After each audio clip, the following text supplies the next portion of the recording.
изъяли 2 мобильных телефона. Ну и, собственно, по их уже отъезду собственник дома обнаружил пропажу денежных средств в размере $3000 США и 60 тысяч рублей.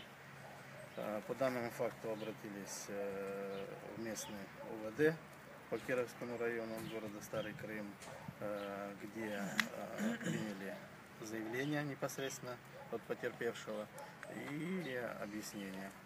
Сейчас ожидаем группу, которая будет выезжать по месту для проведения следственных действий. Ну, кроме этого, в результате данных мероприятий, которые проводили сотрудники Центра по борьбе с экстремизмом, были доставлены в местный отдел ОВД 5 человек. 5 человек.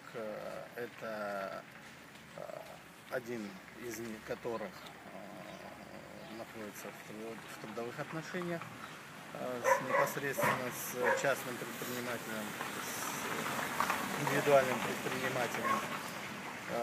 Остальные находились у него в гостях.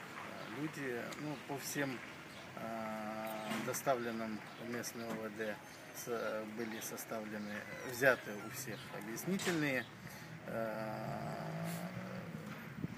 как бы пробы и образцы ДНК и от дактилоскопии они отказали.